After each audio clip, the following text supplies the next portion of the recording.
Le BIM Africa Summit 2023 a ouvert ses portes à Marrakech, au centre des conférences Mohamed VI.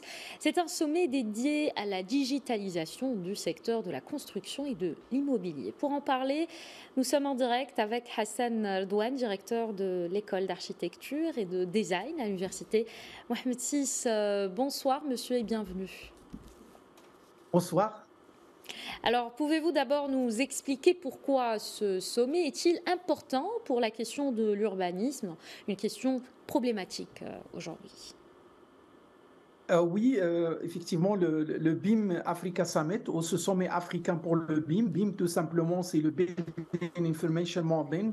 Donc, c'est la digitalisation, la numérisation avancée du secteur de la construction et la gestion du secteur aussi de l'urbanisme et comment un peu accompagner la transition et la transformation 4.0 du système des bâtiments et des villes.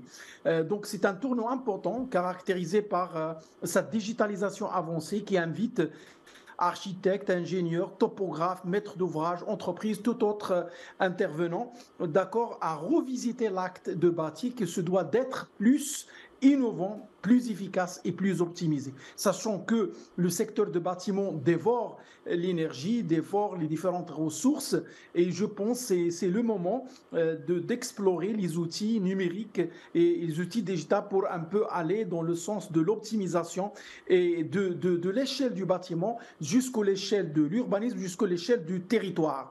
Donc, ce sommet aussi explore d'autres outils, c'est pas seulement le BIM au niveau du bâtiment, le building, mais aussi au niveau du SIM, City, et puis les digital numériques et les technologies spatiales ou autres. Donc, on a un arsenal maintenant d'outils numériques pour aller avec une conception augmentée des bâtiments, mais aussi des paysages, des villes, des régions et des territoires.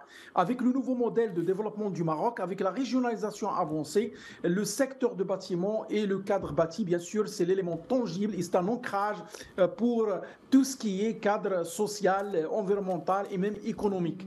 Donc, il ne s'agit pas seulement de l'élément bâtiment en tant que bâtiment, mais aussi un vecteur catalyseur pour un vrai développement urbain territorial résilient et durable selon l'ODD 11 des SDGs ou les ODD en général. Alors, vous avez évoqué un certain nombre de défis à relever aujourd'hui dans votre domaine. Quelles sont les projections à ce sujet? A-t-on réellement les moyens, les ressources énergétiques justement de ces ambitions que vous venez d'exprimer? Quels risques devons-nous surveiller pour atteindre ces différents objectifs?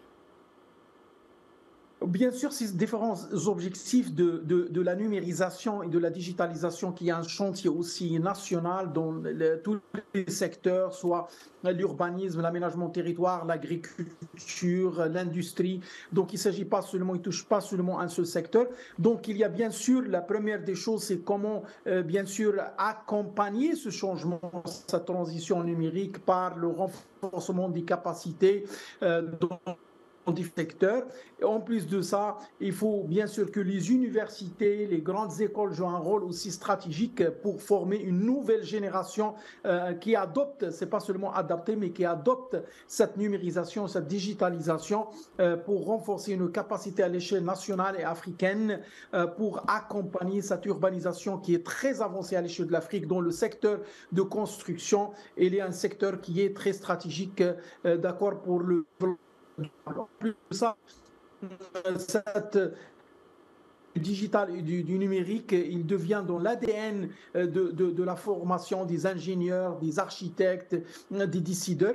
Donc voilà, on doit commencer par un renforcement des capacités, par des formations continues, par des masters exécutifs et tout, pour être aligné avec bien sûr cette transition rapide à l'échelle globale, mais pas seulement. Et le Maroc, bien sûr, il est très positionné par son intelligence humaine et son intelligence collective à être au niveau à l'échelle africaine et pourquoi pas à l'échelle internationale.